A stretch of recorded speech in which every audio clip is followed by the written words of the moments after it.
Hello,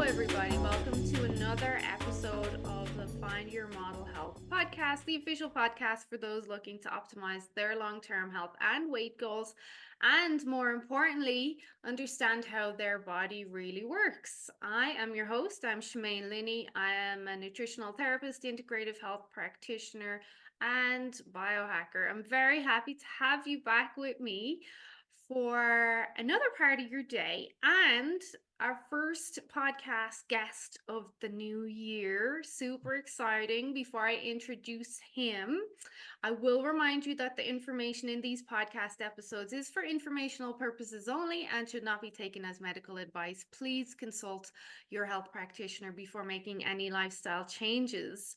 So today, help me welcome back Dr. Sam Shay. He is the first guest of 2024. And if I am correct, Sam, you are also the first guest of 23, because we did our last conversation like January 5th, I think, of 23. So, well, we're the beginnings of a tradition. We just have to schedule 25 right now on out. So, yeah.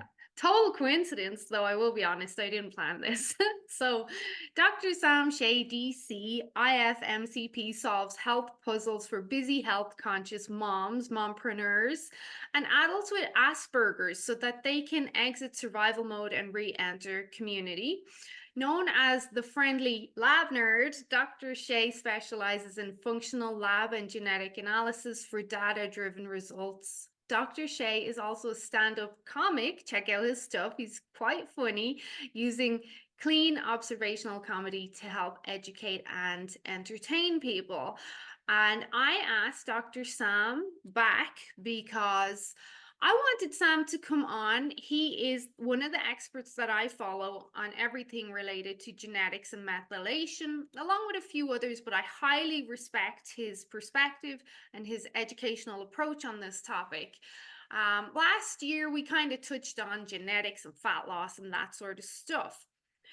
But I'm going to be honest with you guys. There's a lot of talk about methylation and genetic testing right now, and I wanted Sam to come on and give us the truth, fill in the gaps so we have the whole picture. We're going to kind of mention, I'm going to say it straight out the gate, there is a guy going around now. Many of you have heard of him because you've approached me about what do I think about what he's saying and this, that, and the other. His name is Gary Braca, and the reason he's kind of on the headlines now is because of the work he's done with Dana White. And it's not that everything he said is wrong, and it's not that we don't dislike him. We want to fill in the gaps and make sure that you understand the bigger picture around methylation, what it is, genetics, and all of that fun stuff. So I'm going to just let Dr. Sam go and teach us, Sam. Sure. Thank you, Shemaine.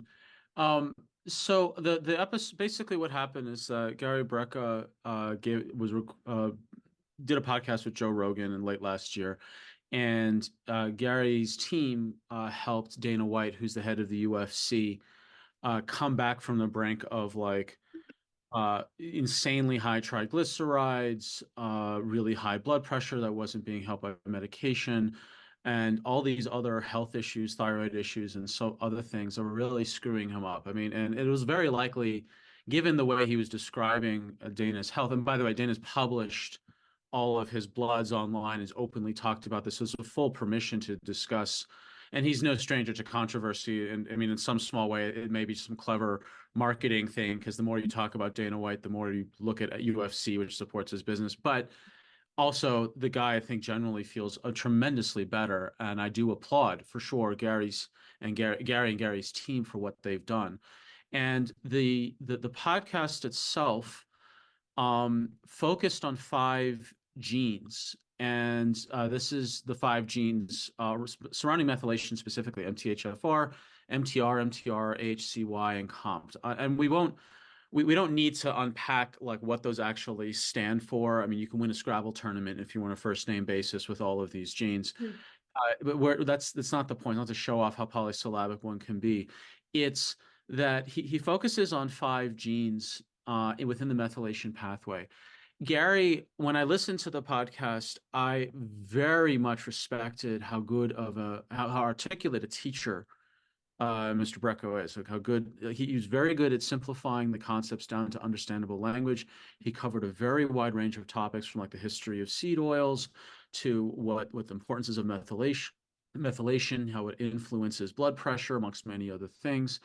The issues around different types of vitamins and the problems with certain synthetic vitamins versus vitamins that are found in nature and the problems that those cause and how there's based on a genetic mutation, you can't process, 40-ish% people can't process the synthetic vitamins that are sprayed in all our grains, etc. And he's an excellent teacher, and he also mentioned some of the other modalities that he uses, whether it's cold therapy, pulsed electromagnetic fields, um, uh, cold therapy, electromagnetic field, and there was one other I'm blanking on at the I think it moment, was but sauna. sauna, thank you. Yeah. So there's he focused on he focused on other modalities as well and nutrition and the importance of real food and the importance of getting really quality supplements and the importance of genetics testing. And the concerns that I share with Shemaine that why she reached out to me was that the 5 genes that Gary was focused on, it appeared as if those were the key core 5 genes that everyone needed to have. And it seemed like magic bulletism to me. It seemed like this is the magic genetic bullet, like these Big 5 rounds, and then this is it, and that's the complete story. And you can just have this magic transformation, which a lot of people can. I don't deny that. At asterisk in conjunction with all the other therapies that he was mentioning. Um, and what I wanted to do for this podcast, and there's a visual. If you're listening, I would highly encourage you to watch at some point. Um, I'm going to go through the rest of the methylation pathway to show the dozen other genes that are involved with methylation, as well as talk about the process in the body that are superordinate to methylation. Yes, methylation touches on all the processes in the body, but it makes it Gary made it sound like it's unidirectional. Like methylation controls everything. That is not true. That is absolutely not true. There are things that control methylation. So I would rather not fixate on methylation. I would include methylation in my analysis, absolutely, but I would not give it the seat of primacy at all because there are things above methylation like inflammation, free radical scavenging, vitamin D utilization, liver detoxification that can absolutely throw methylation into a different direction that you need that is more important to handle within the body, of which methylation is a coping mechanism of how to adapt to those other processes. So that's what I'm going to cover today. It's going to be a more technical conversation than most podcasts. So do buckle up a little bit for some super nerd gloriousness of methylation, Anyway, so what you're looking at here on this slide is the homocysteine methylation map. And so what you're looking at is there's a lot here, and that's because there's a lot in methylation. Again, Gary really did a good job simplifying methylation. I think he radically oversimplified. But how much can you discuss on a 2-hour, 20-minute podcast with Joe Rogan? So I don't totally fault him. I wish he would just have filled it out a bit more. But you're only limited with so much time. So here's the bigger methylation map. Now I will say that there are even more genes than these that are listed here, and you're looking at 15, 16 genes in total that are on this image, and there's even more that could be listed. And the genes that I've listed here, they're based off of very specific criteria where there's at least, with the exception of AHCY, which I cut and pasted it into where it would be, because I don't normally test for AHCY, which is one of the 5 that Gary mentioned. The reason why is because less than 10% of the general population has an actual variation on them on AHCY that meaningfully would change what to do, because you don't want to test a gene that's 0.001% of the population. It's just so obscure. There's value for that 0.001% that needs to have that gene checked, but for the general population, I don't think so. HCY is actually one of the most conserved genes in the entire mammalian lexicon of genes. Mm. It's one of the least amount. It's one of the most conserved out there. So, is it important? Absolutely. It wouldn't have been conserved otherwise. And the solution around any HCY is basically B3. So if there is Why a would you concern, test it if it's not kind of hierarchy? well, because it's a different philosophical approach. Like HCY is important, and for the people, the few number of people that do have the variation, it's super important. Mm. But there's a threshold with the genetics tests that I use. There was a threshold decided that there has to be at least 10% of the general population that has to have the gene variation. Plus, there has to be enough research done on humans to show that nutrigenomic, epigenetic changes in lifestyle alone, lifestyle, diet, nutrition alone, can change the expression of the gene. Not a drug, but lifestyle, diet, nutrition. So there's several criteria that go into picking genes, and as a result, other genes aren't picked because they don't cross that threshold. Doesn't mean they're not important, Mm. but it just means they don't cross that threshold. If you're going to do a general test out to the public, I would want to make sure I test for really important genes that at least 10% of the population had the risk of variations of, that also had research done on humans, not wombats or nematodes, Mm. that showed that lifestyle, diet, nutrition alone will shift the expression of that gene in the direction we want. Mm. So there's tons of, look, there's not over, there's about, it's over 25,000. There's arguably 25 to 30,000 genes in the human lexicon of genetics. Mhm. The I only test for like 110, because those are the 110 that fall into those criteria Yeah. that relate to health. Yeah. So that they're the ones that have um They're the they're ones the that most matter. they're the ones that most matter. They're the ones that have the that address one, at least one of the seven drivers of all diseases: inflammation, free radical damage scavenging, liver detox, vitamin D utilization, methylation, which is number 5, not number 1, Mhm. uh, cardiovascular circulation, fat energy metabolism. I don't test for disease genes. I test for the genes that, if they go awry, drive and down and poke on the quote disease genes underneath them. So it's looking at a much higher level. So the genes have to be one of those seven drivers. They have to be the generals of those genes. There's hundreds of genes that are involved directly and indirectly with inflammation, Mm. but there's only like 15 that are the top ones that control all the other ones underneath. Then you want to have the genes that have the variations within 10%, at least 20% of the population, and the ones that have the human-based research on, like we just described. So that of those 4 criteria, you boil down 30,000 genes down to like 100. Mm.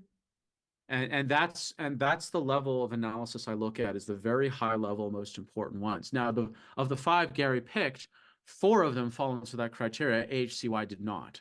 Doesn't mean HCY is not important, but it just didn't fulfill all those 4 criteria. So going through the whole methylation cycle, the primary focus on the methylation cycle is to deal with homocysteine. Now, homocysteine, Gary explained very well. I very much liked his explanation, that you've got this molecule will, if you don't keep recycling it back into a useful amino acid called methionine, it's going to cause a lot of damage along the cardiovascular system and then just kind of wreak havoc. Now, homocysteine is so bad for the body. The body literally has 3 ways to get rid of it.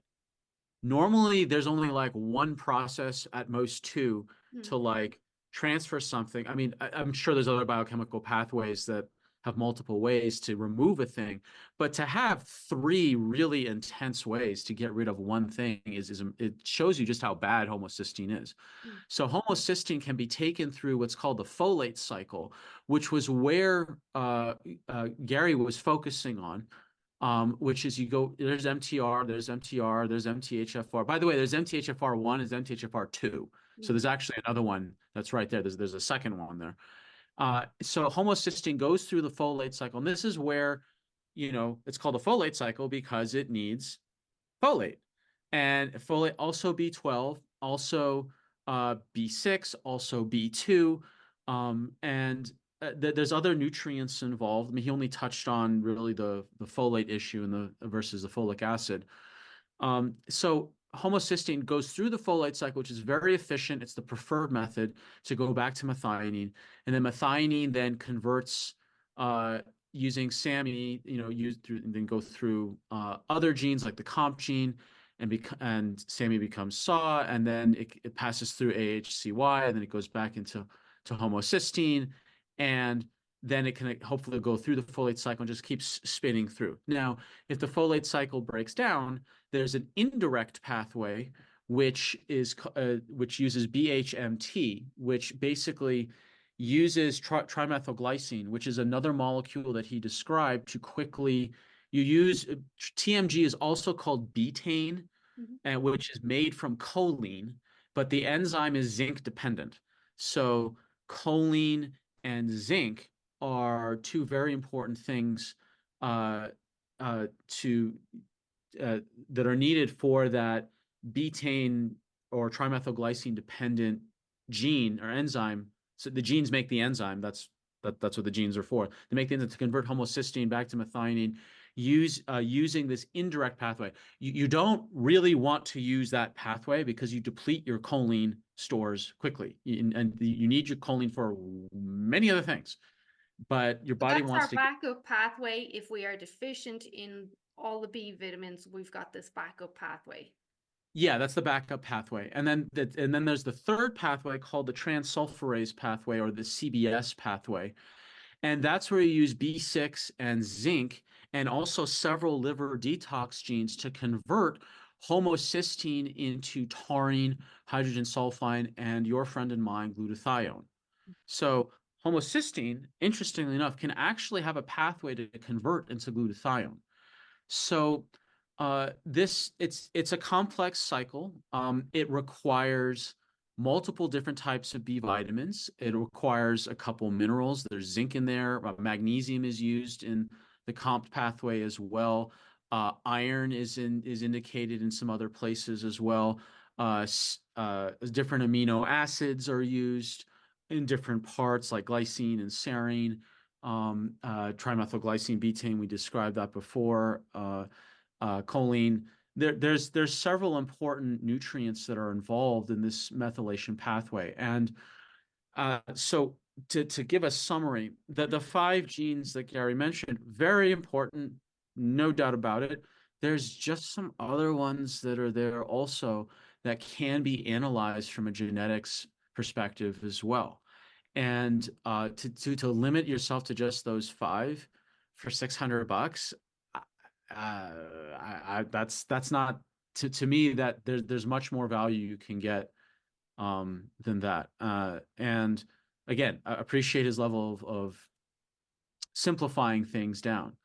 So any questions or comments, Shemaine, that you had Just about this? in kind of layman's terms, just to help people understand, because people do come to me with high homocysteine on their labs. Mhm. If your homocysteine levels are pretty high, these three systems are not working that you Well, have to put into. one of them or one or two of them are getting they all work, Mhm. but they one like the folate cycle may be really out of whack, and the other ones are just struggling to keep up. Like they're supposed to be short-term things, especially Yeah. the indirect cycle.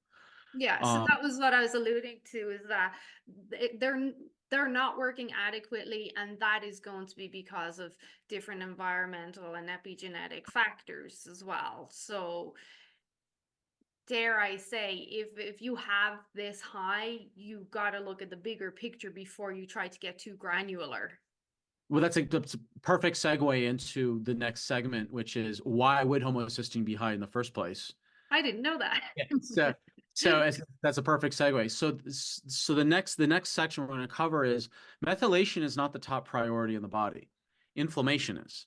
Oh yeah. So inflammation, and it's just there's a bunch of citations here for people if they're masochistic enough to go into the PubMed universe to look at the papers, but like literally how inflammation affects methylation.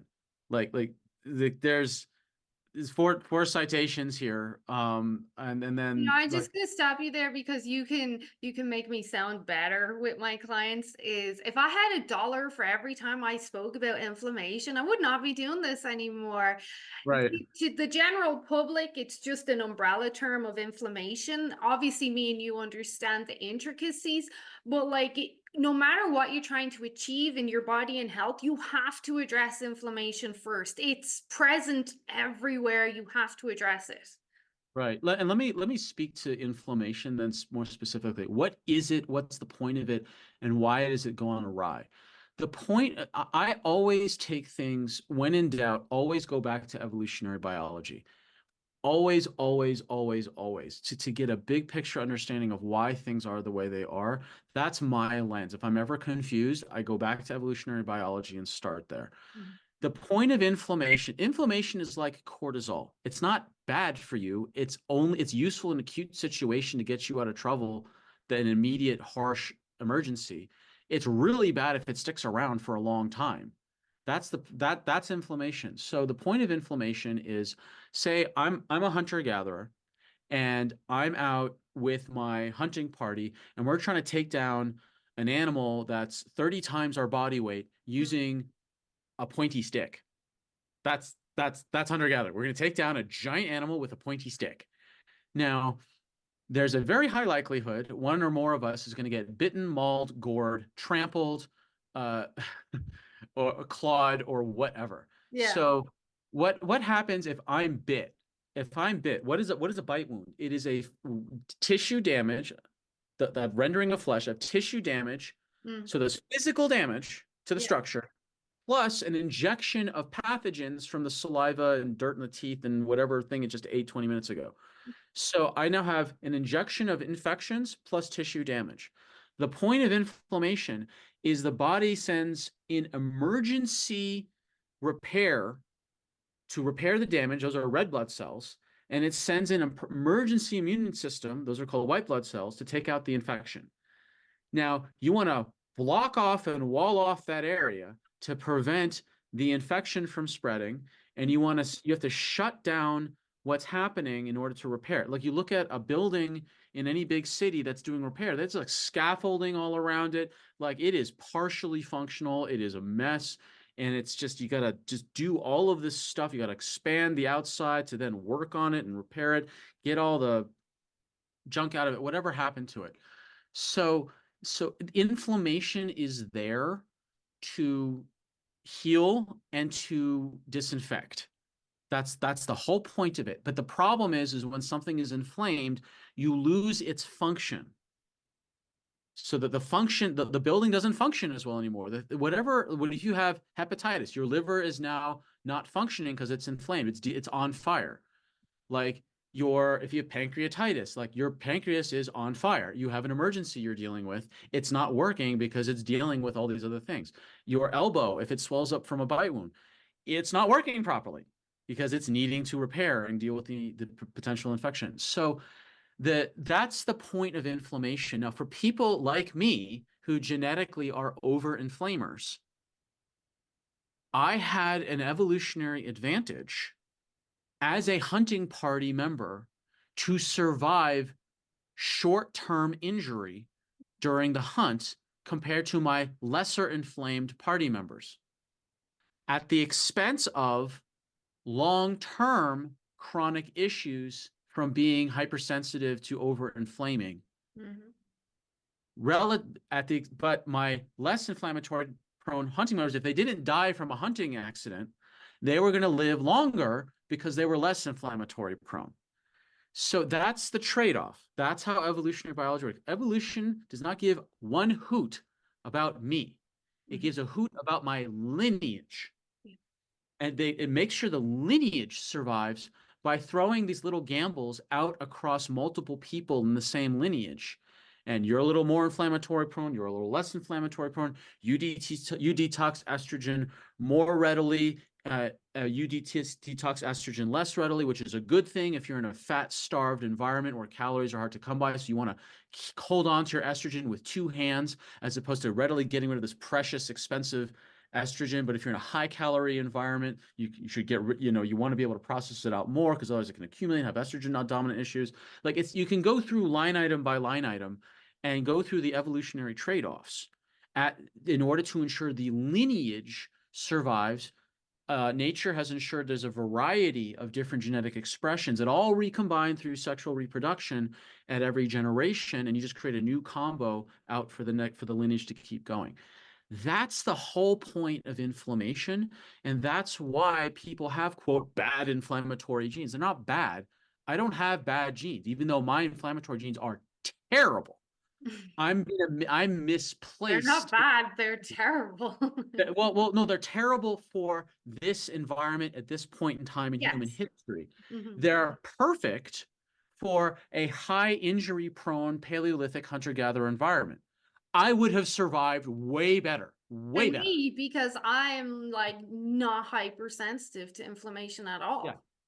yeah. But again, I was going to elaborate on that for the viewers before you got to it, is what Sam is talking about is back in Paleolithic times. We are not in Paleolithic times now, so the more inflammatory issues you're having now, the bigger problems it's going to be in the long term. Yeah, it's a mismatch. I mean, there's even a book by that title called Mismatch, which talks about the mismatch of our genes as hunter-gatherers versus the genes of us pushing around a grocery cart, you know. Like And time has moved faster than our genes have. correct. Absolutely. Culture and technology. It's really technology that has expanded faster. There's like, there's different views of history. There's the quote great man thesis, and then there's the big cultural shifts thesis. You've got these big singular characters like Genghis Khan or Alexander the Great or whoever that we seem so major decisions happen, and then you've got like the big cultural movements that happen. But then there's a third theory, which I ascribe to, is it's really changes in technology that then the big movements and the singular individuals in history leverage to make the big shifts. It's really technological shifts that drive history into their different epochs.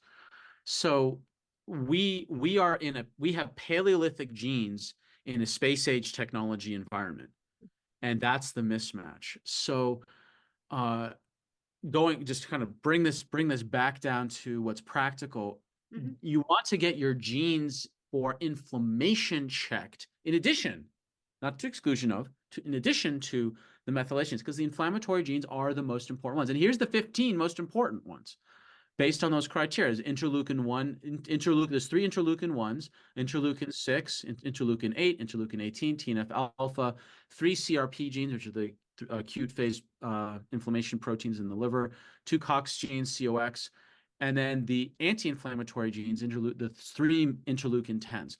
Those are the most Let me just important. stop you for 1 second. Here in Canada, most doctors are testing CRP, but it's just CRP. Which one are they testing? One, two, or three, do you think?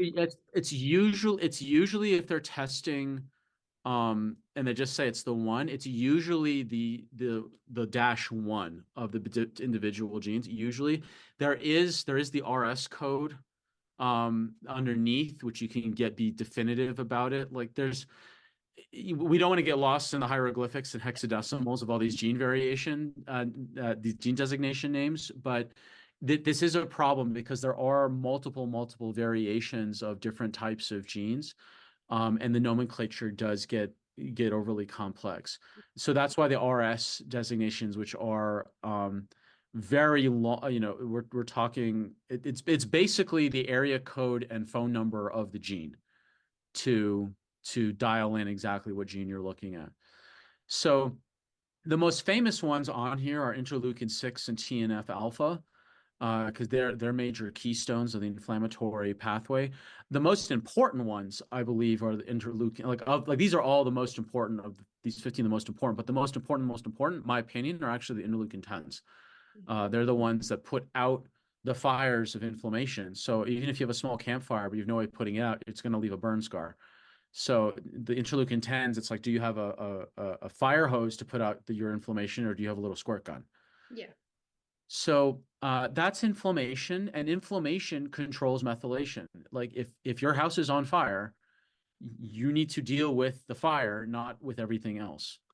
Then we have the oxidative stress has control over methylation. So oxidative stress is free radicals. So what free radicals are, and I'm just pulling a direct quote out of one of these papers. Quote, oxidative stress on complex traits in disease may be partly mediated through changes in epigenetic markers, e.g. DNA methylation, meaning this is nerd speak for oxidative stress causes problems by screwing up methylation.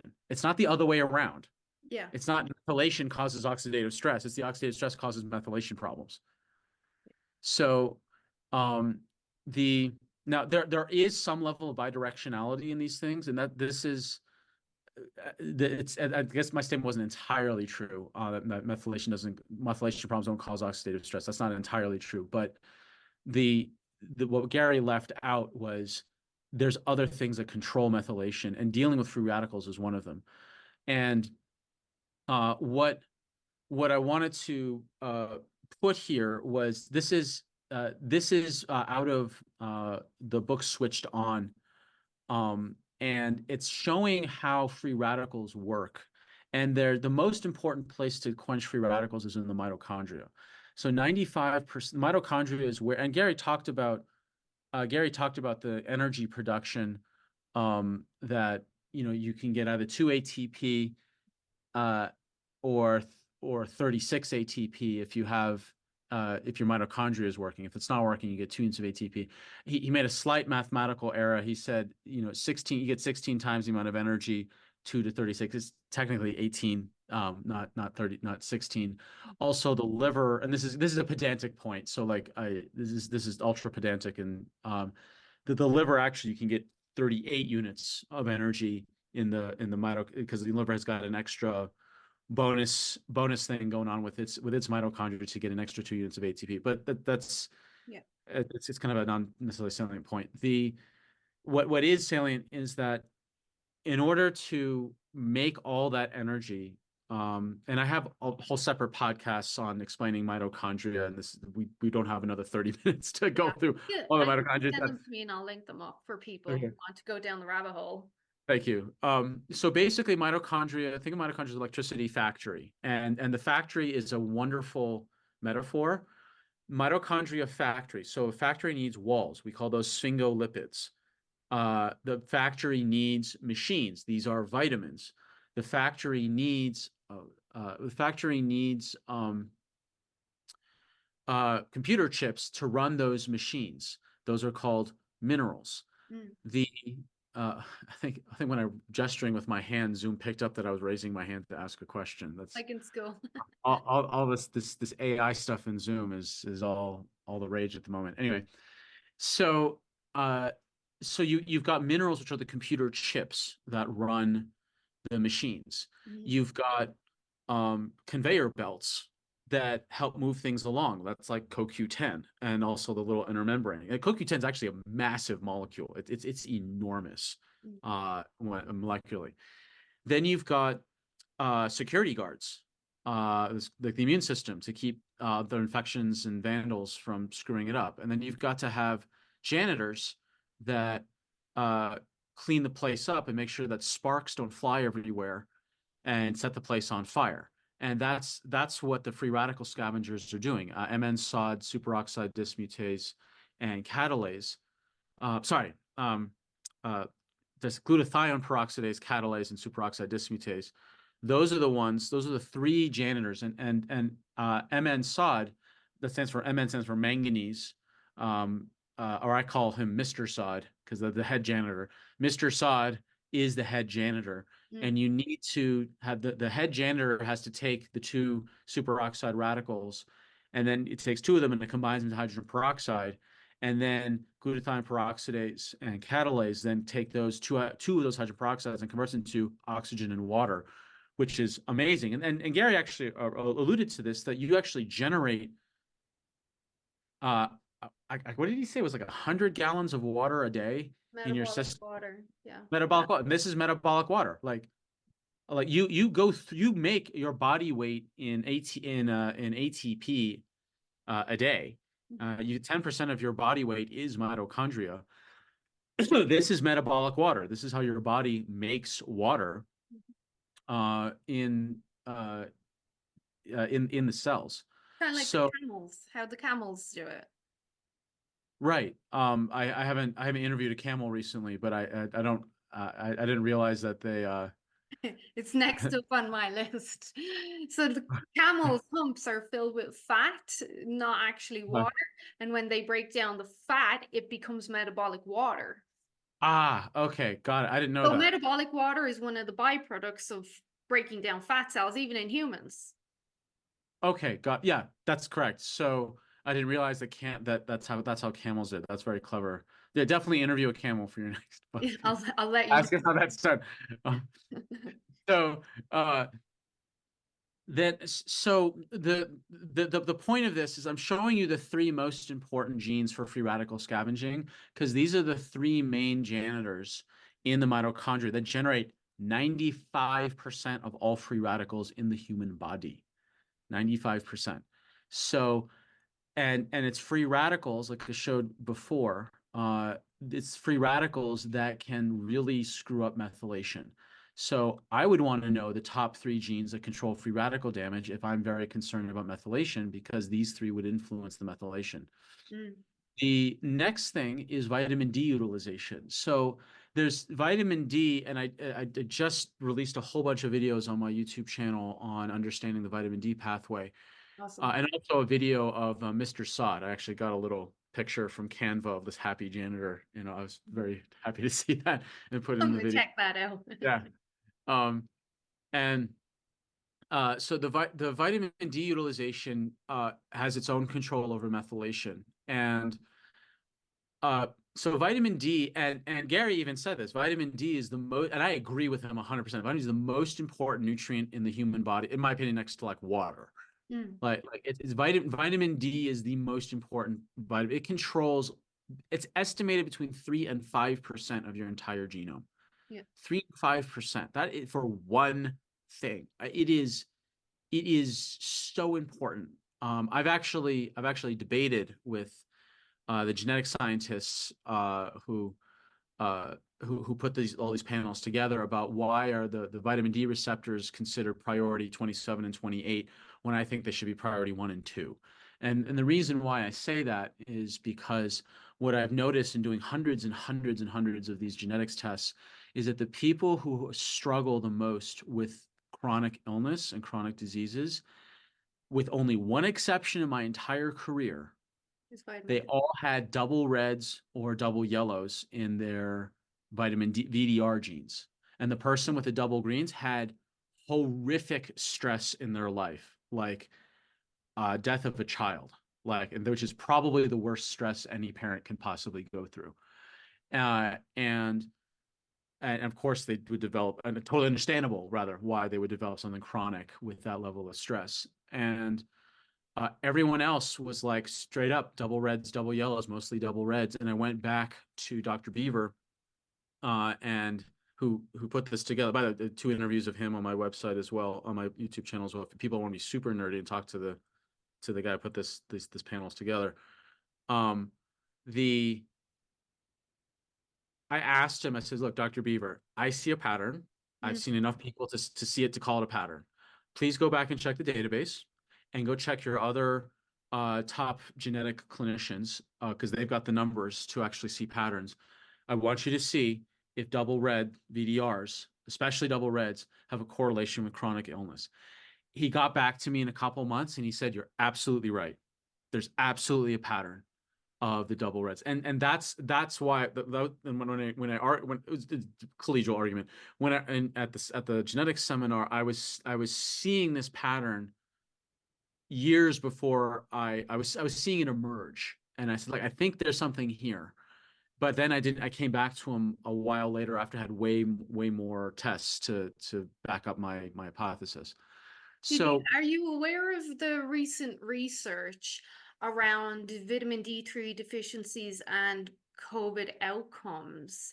If I can find it, if you haven't seen it, I can find it and get it to you. Basically, showing that people with the worst COVID outcomes were vitamin D deficient. And when it came to the comorbidities that we heard about, the comorbidities were being driven through the vitamin D deficiency. Uh, yeah, I mean, I knew me and my colleagues in functional medicine were talking about this in mid 2020, Yeah. like way, way, way, way early on. And when you look at Italy, they got tragically hit with a lot of deaths. And when you look at Italy, like everyone smokes, and one of the number one things to screw up the VDR receptors on the surface of your cells is smoking. Hmm. That is one of the number one ways to withdraw your ability to use vitamin D is to smoke. And so when you look at the comorbidities, you look at people who have less exposure to the sun, whether it's they're not outside, they have darker melanin, or culturally they wear way, way, way more clothing Hmm. to wrap themselves up for cultural religious reasons. They're much, much higher comorbidities because of the lack of not only of synthesis of vitamin D um, from the sun, also maybe dietary restrictions culturally, they're not eating foods that have high vitamin D, but also getting vitamin D into your blood is half the game. Getting it from the blood into the cells is the other half. Yeah.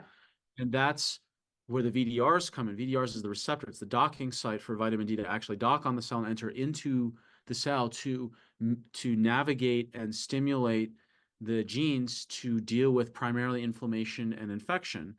That's the primary role of vitamin D, is to deal with inflammation and infection. Yeah, bones too, but that's not the priority.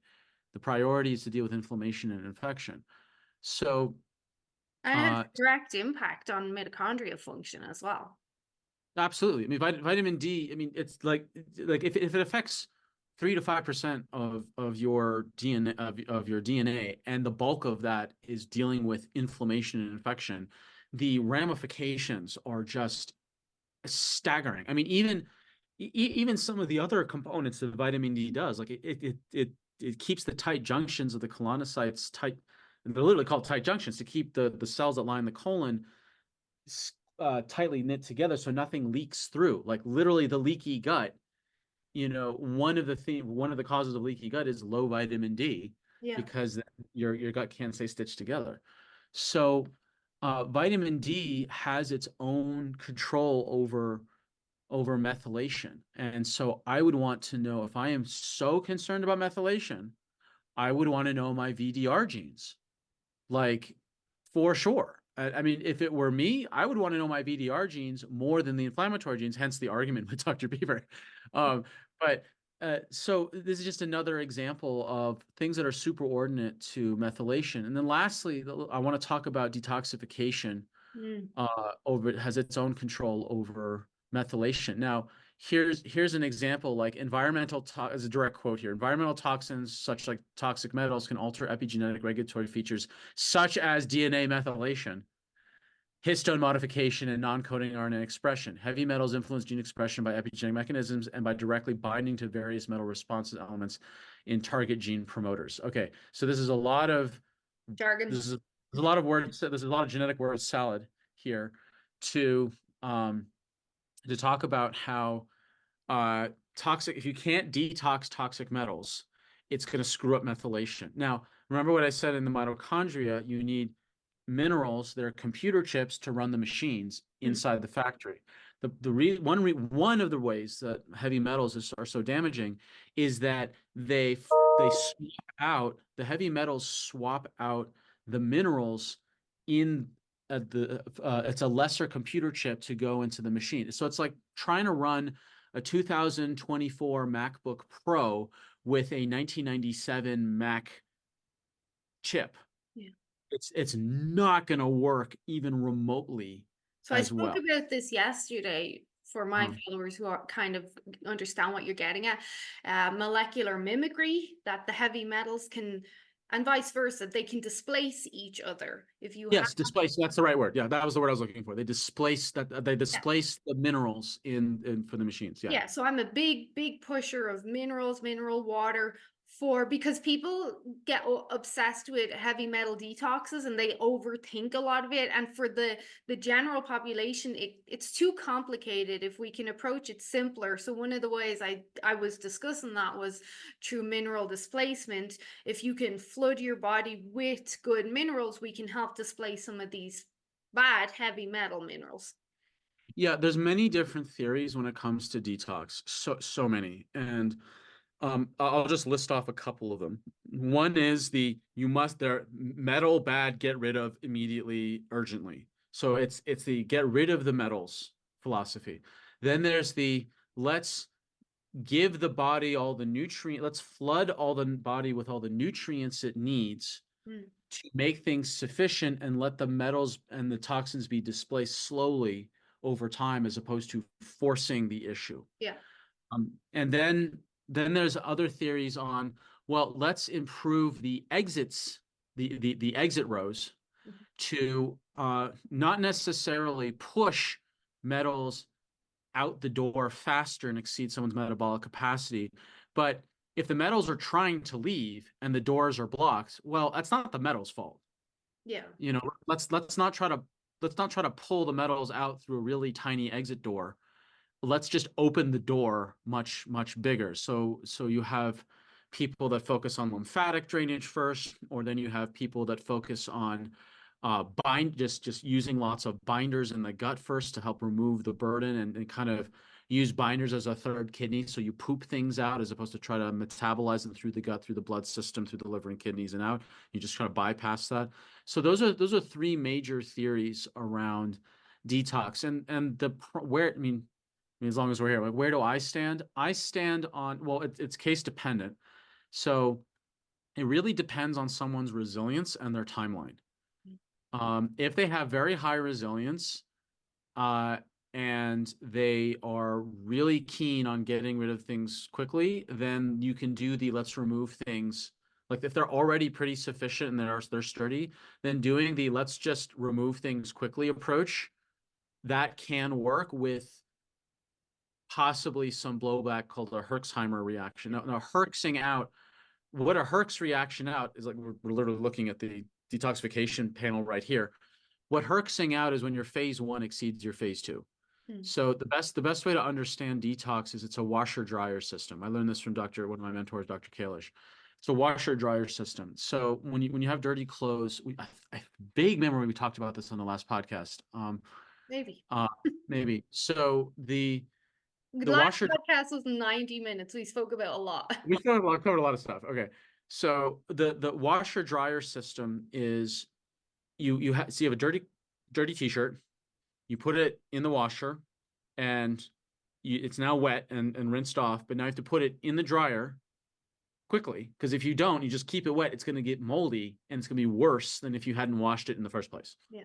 So that's the exact thing that's going on with phase one and phase two. So phase one is the washer, phase two is the dryer. You actually have 6 dryers. There's methylation, acetylation, methionation, glutathione, glycination. There's one more I'm blanking on, but it'll come back to me at 2 a.m. this morning, whatever.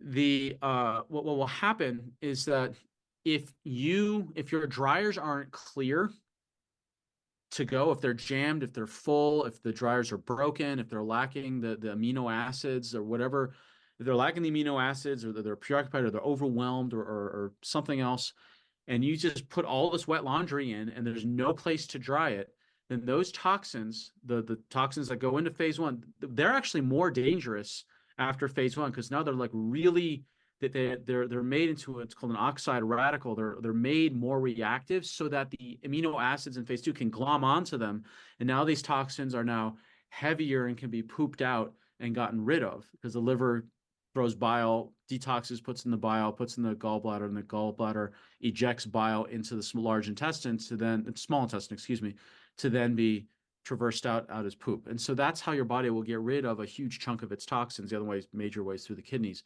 But this is So why, for those listening, this is why it's such a huge problem when people have severe constipation. And I mean severe, like more than I have some clients that don't go for like up to 8 weeks, and I keep saying this is a big problem, but the gas. That's did you sure they don't have Hirschsprungs? Well, I've spoke to them about it, and I've said, look, your gastroenterologist is not taking this serious enough because this is going to be very problematic. There's also autoimmune issues there, which I believe are being driven by this retoxification all the time. Yeah, so if someone hasn't pooped in 8 weeks, like that's actually that's like like that may be Hirschsprung's. I mean, for people who don't know, that Hirschsprung's is a genetic condition where you lack the kind of rubber band like elasticity of the gut, and stuff just kind of the colon just kind of balloons and doesn't actually push back to contract to poop things out. Um, wow, that's 8 weeks of crazy long time.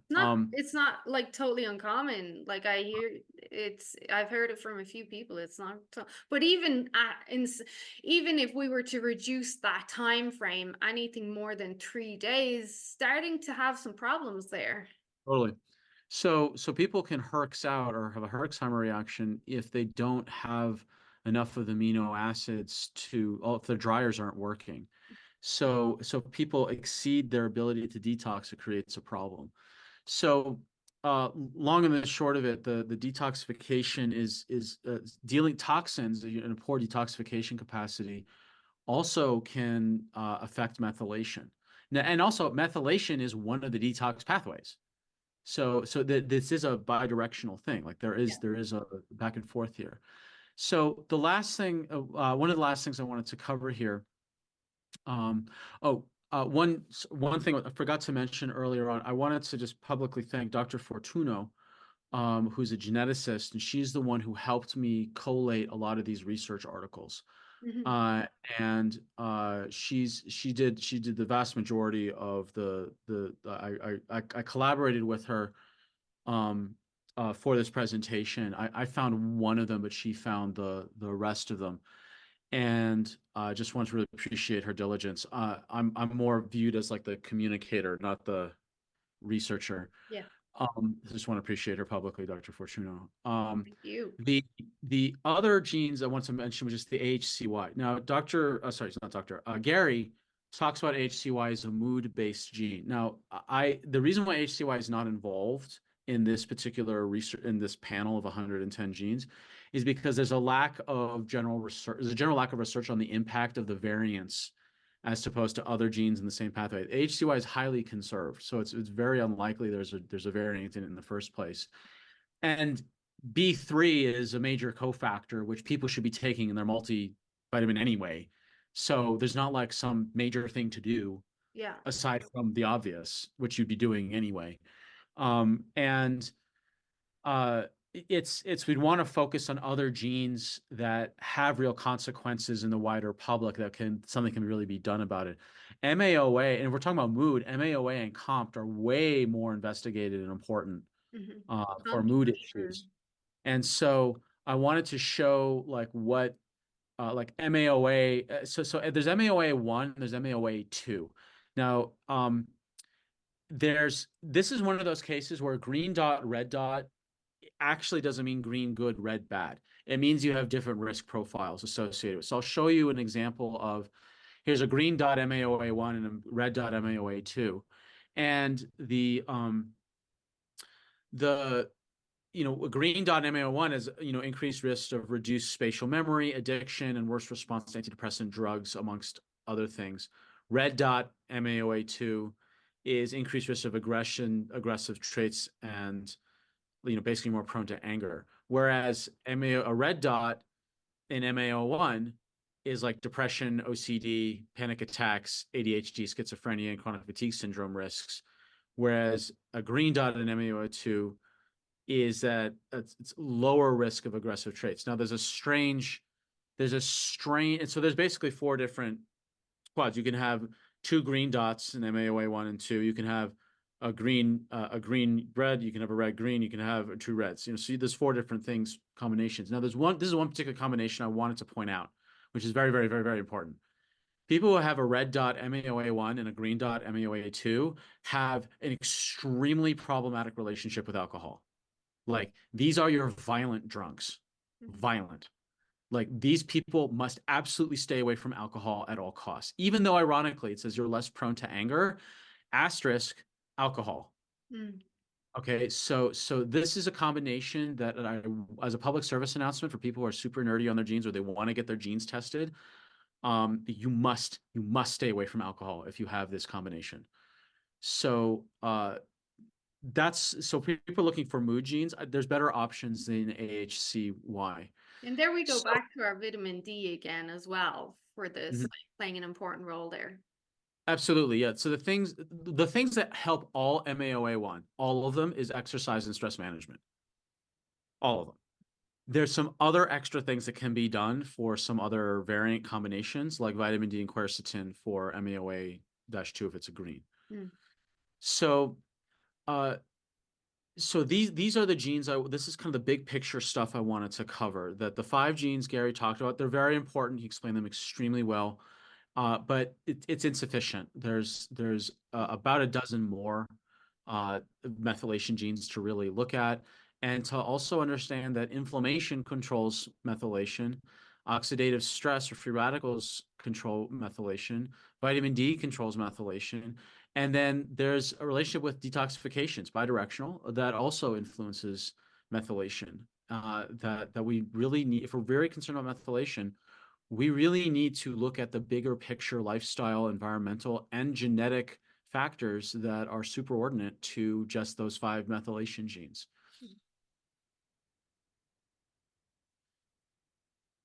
Do you have any questions or any comments or the things you wanted to chat about those particular concepts Well, before I go? that was awesome. It was very I don't think it was too nerdy. I think that was pretty good, although I'm a Oh, now, nerd now too. my feelings are hurt. Okay. But I am a nerd too, so Yeah, but I got the glasses to prove it. so there was I maybe off topic, but I'm just curious with the test that Gary is doing. If you were limited to 5, what 5 would you pick? Oh, that's a great question. I would pick. Oh, if I were limited to 5. Wow. Okay, so I guess my question, 5 for overall health or for a specific thing? Let's go with overall health because if you're healthy, the body composition is going to follow. Okay, I would pick, if I only had 5, I would pick VDR1, because that VDR1 I've found to, if VDR2 follows VDR1 in almost every case I've seen. Mm. So I would pick VDR1. Um, I would pick interleukin 10-1 because that's the one that's the most why am I getting balloons now across? Because that was the right answer. That was the right answer. I You can win a Zoom prize. Zoom AI is messing with me. I feel like Skynet is taking over. All right. Yeah.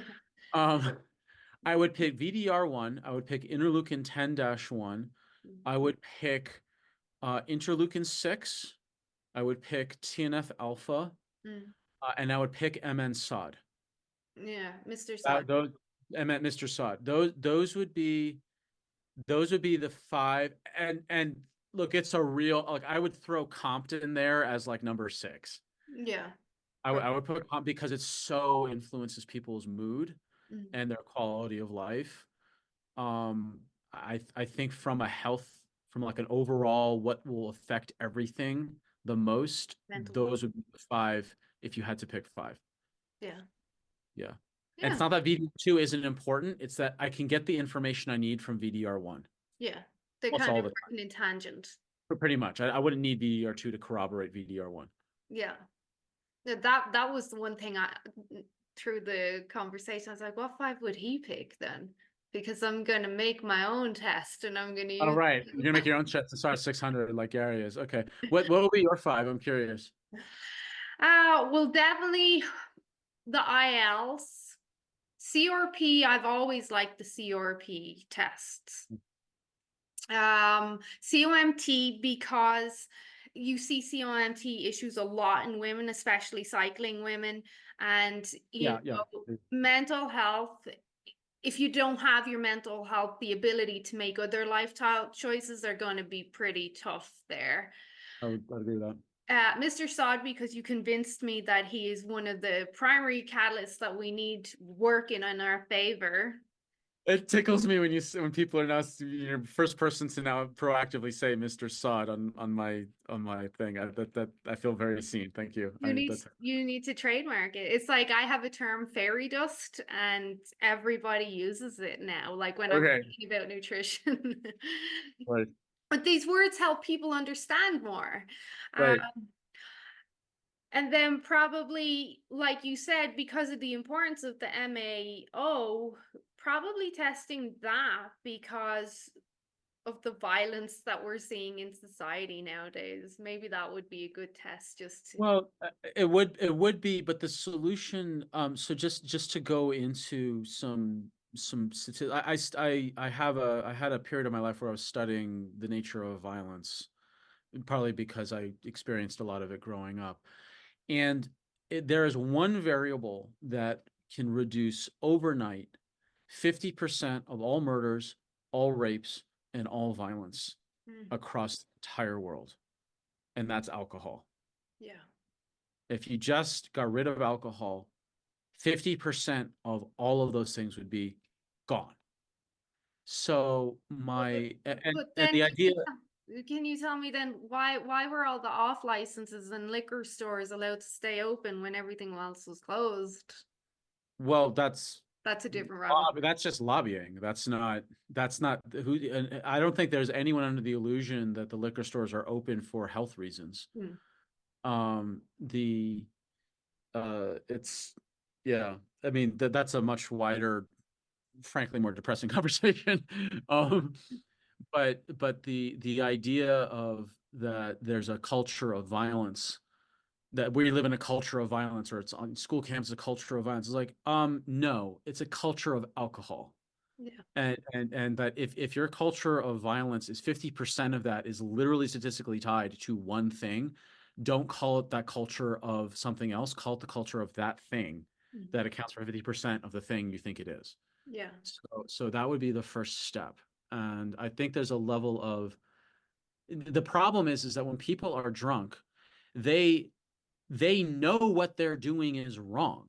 That's the thing. They just don't have the inhibition. They don't have the ability to inhibit the action of doing it. They still know it's wrong, Hmm. but they just don't have their frontal lobes activated to stop it from happening. So lecturing people of how you're creating a culture of violence, lecturing people how bad it is, doesn't stop the people who drink from doing it, because the alcohol doesn't, the moralizing doesn't stop the behavior. Yeah.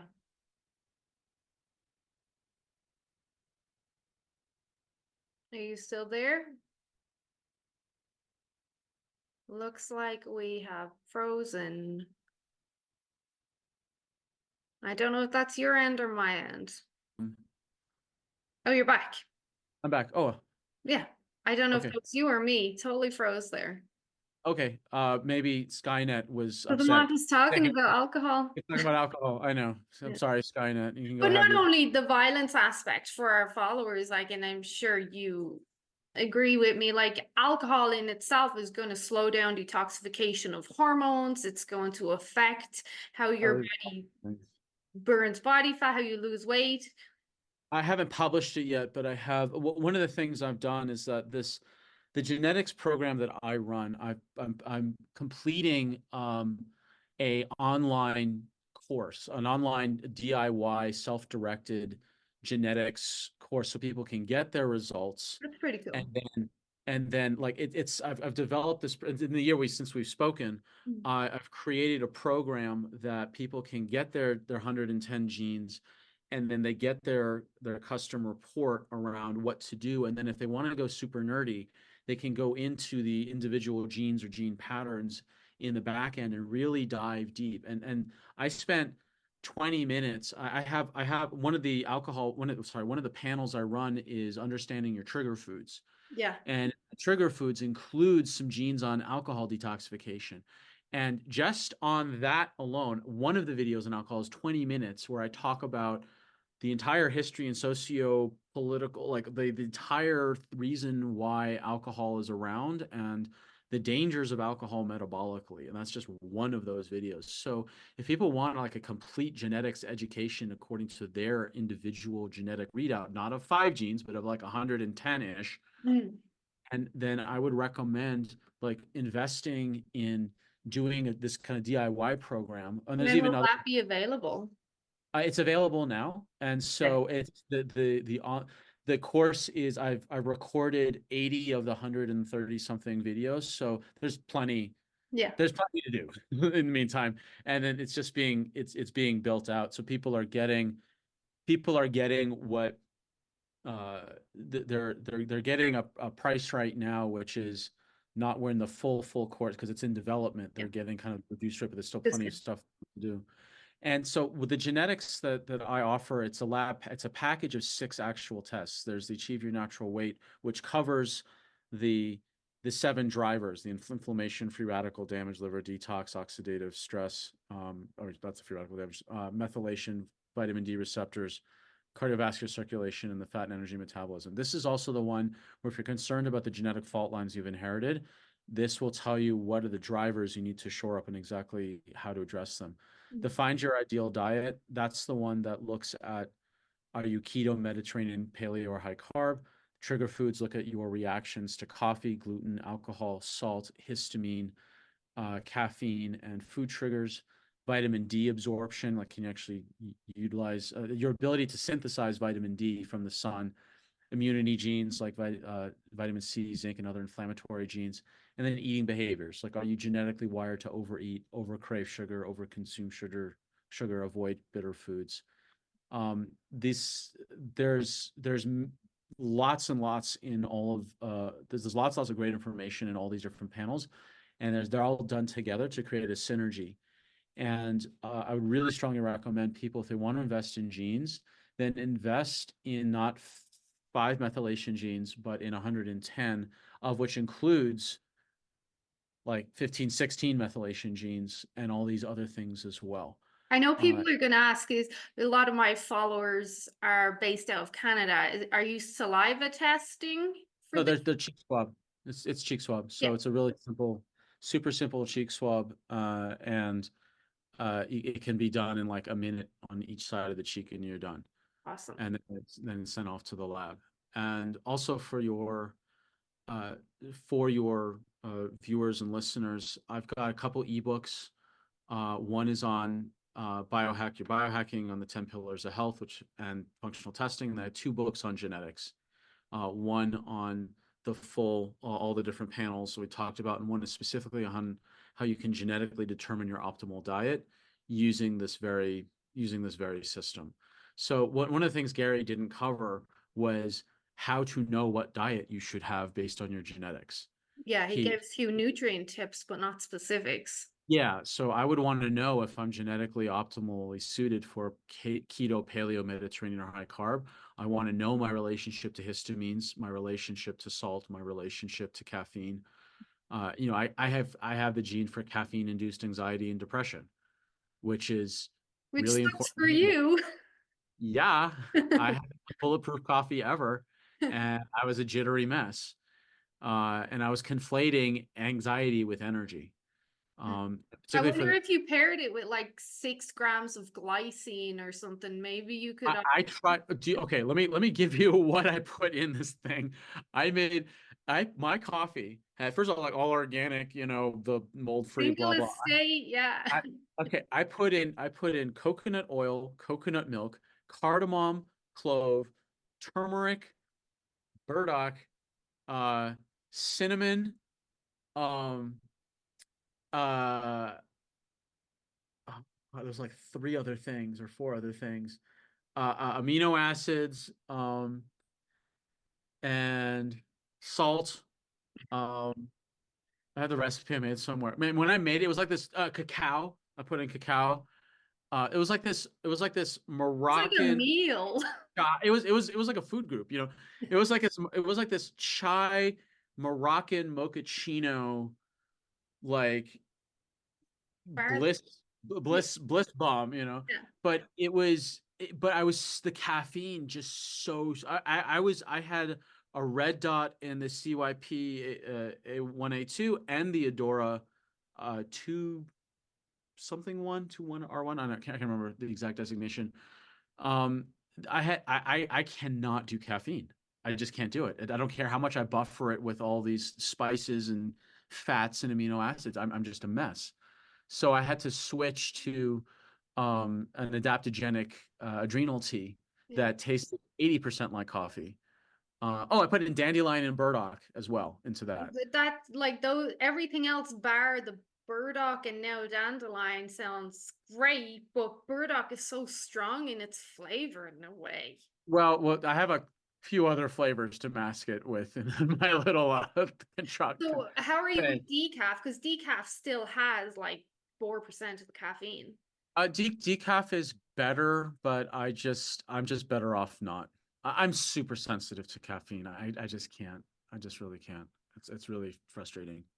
I'm Um, sorry. I'll drink the caffeine for you because I'm that's fine. so generous for you. I'll just osmose the I energy. wonder if that has something to do with your inflammation sensitivities as well, though, because d- the only time I'm sensitive to inflammation really is around my menses. Otherwise, I'm like, I push down inflammation very, very well. Like stress is a trigger for me, but I can tolerate caffeine well.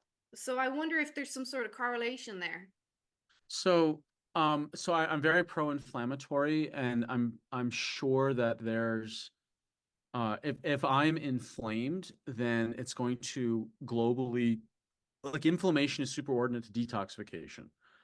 So it's not just inflammation superordinate to methylation. Inflammation is superordinate to detoxification. And the analogy, my favorite analogy is like if you have overflowing garbage in your kitchen, but your stove is on fire, what's the priority? Yeah. What's the priority? It's putting out the fire, you know? So like if I'm inflamed, then all my detox pathways are messed up. And if my caffeine detox pathway is already compromised, it's going to be extra special compromised. Yeah. So I think um it's multifaceted, but for sure I'm just my Adora 2A1 gene is just super red, and I just can't. There's two main genes. There's the CYP1A2 and the Adora 2A1 that are involved directly with caffeine sensitivity, and I just can't do it. So I'm again, gonna you enjoy. I will have coffee, whatever. What's it called? Coffee compersion? I don't know. Uh, if you enjoy your coffee, and I'll just sit here and mope. Um, you can live vicariously through me. right.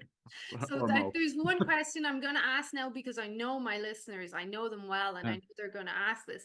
Would you say then that's across the board, people who are more pro-sensitive to inflammation are going to have more caffeine issues?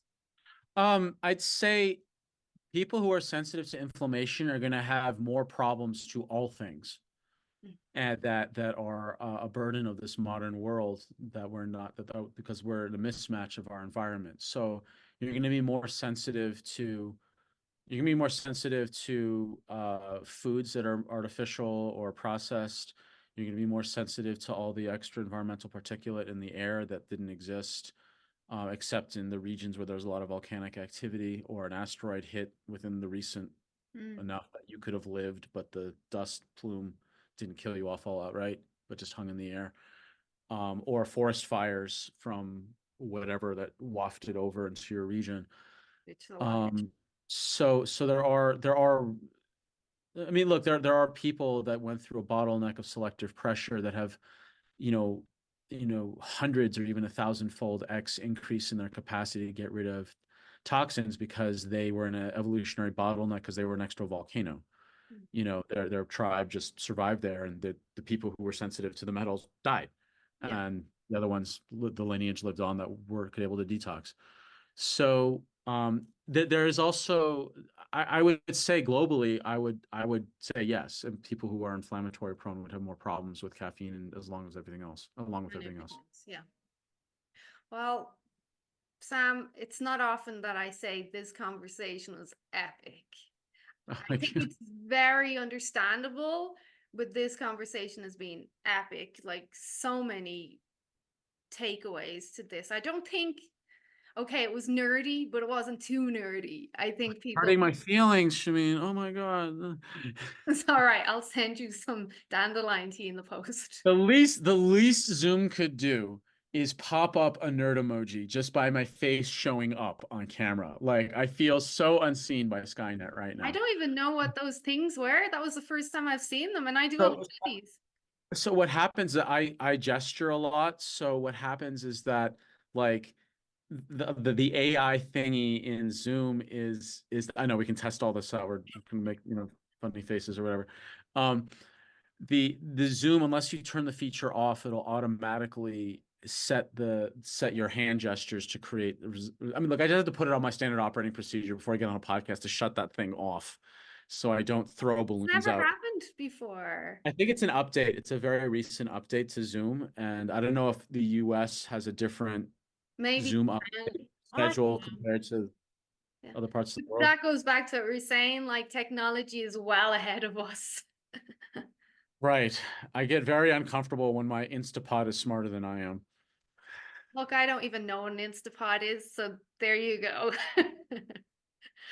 Okay, this has been really, really awesome. And I'm going to share those videos. I took note when you were talking of the vitamin D videos you have, because I think people are going to be interested in them. Uh, Coincidentally enough, before our call, I did a group call with my group on D3 and K2 and just Huh? kind of discussing that. So we're on the same frequency. But it's not working for me. So, but Right. thank you for this. Thank you for agreeing to come back on. This was awesome. So, and no doubt when I'll share it with you and you share it wherever you want, because Absolutely. Thank this, you. I think I've listened to a lot of your stuff, but this is some of your best stuff. So Thank great you. way to. And it was, and I thank you for inviting me on. And again, my extend my greatest appreciation to Dr. Fortuno, who helped ferret out the citations to back up what we're saying about the more complete picture around methylation. And I appreciate Gary's work. He's an excellent educator. He really is. He's able to simplify. Just think he went a little too simplistic Well, with he's this. And getting again, the word out, and he has made a lot more people more aware. absolutely. And you have how many genes can you talk about in 2 hours and 20 minutes with Joe Rogan? Like we've been talking now for over an hour, and I've talked in like broad brushes. Like we maybe talked specifically about 3 dozen genes, like in some level of detail. But I mean, to talk about 110 in detail, this is going to be days. Yeah. So, it's again, as a public health educator, how there's always going to be some line drawn, and I appreciate the opportunity to kind of offer a more rounded out view of what's happening with methylation. Yeah, that was exactly why I reached out to you, to help kind of give the bigger picture to people. So I'll be in touch soon. Thanks a lot for your time. This was again epic. We'll be in touch. Anything else you want to add in? I just encourage people to go to my website and opt in for one of my several books. You're on my mailing list and you get my genetics info. Mhm. And then there also will be on the website a link for the Genetics Plus program. And if you're actually interested in getting your genes analyzed, then that opportunity is available to you. And I'll guarantee you the value is way better than 5 genes for $600. I'm going to do it. I'm going to order it as soon as I get around to it. I just sent off my hair mineral analysis test. Mhm. And what else have I done? Well, I'm doing actually hormone practitioner training now with Plat Wellness, but this year I'm just going to do all the tests. Yeah. But when you say all the tests, what do you mean? Because all the tests is a. Well, no, I'm going to do genetics. I just sent off my hair. I have the deuterium test. I'm not sure if you're aware that that's on my list of things to do. So I'm going to go get my checkup, my annual checkup. So here I'll be able to get some of the hormones done. I'm going to do the Dutch test. So that Mhm. I have a list of tests I want to get through. What about stool and mitochondria? Uh, well, my mitochondria action, from what my education, from what I know of mitochondria and metabolism, I'm pretty on point with that. I'm pretty good. I've no real, like, I have done a DEXA. I've had my chronological and biological age Mm. comparison done. My biological age says I'm 21, which or 29, which is pretty awesome. I don't have issues. Not to brag. Well, I don't have my energy production's pretty good, and I know what's going to pull me down if it's going to pull me down. So that's not at the top of my list. And as for stool tests, I don't. Well, I know I have diverticulosis. I've had that confirmed through MRI, so I'm pretty aware of that. I think I'm okay with my bowel movements right now. Like again, they're not on the top of my list. Sure, sure. So one thought is for a future podcast, if you want to go over the uh, big picture of all the different functional tests that in broad categories. So like you know your body very well. And I just think perhaps some of your listeners, they may want an overview, like what are the 5 categories of metabolic tests? So there's hormone Yeah. tests, that there's like adrenals, sex hormones, thyroid, melatonin. Then there's all the different digestive tests. So that's like the big stool tests like GI map, GIFX, GI360, CDSA. Then there's SIBO, and then there's food intolerance tests, and then naming all the companies, naming all the tests. So the first pass of what all the hormone and gut tests are. Then there's the mitochondrial tests, and that giant ball of wax of all the different things that go under mitochondria. Then there's the weird stuff tests. So that's Lyme, mold, metals, and Lyme's a environment. big one here in where I Yeah, am. Yeah. absolutely. And So, then there's genetics tests, which is the 5th category, which we've already covered. well, let's schedule that in. I'll block off 3 hours in my Oh, schedule. just okay. Okay. Please, we need to be 4. Okay. Yeah. All right. Well, I'll be in touch about that. I'm sure people will be interested in that. Thanks again for your time. We're under the 90 minutes, but we're still Oh, over the hour. all right. Okay. Well, yeah. All right. Thanks, Sam. Okay. Bye, Shui. Thank you so much.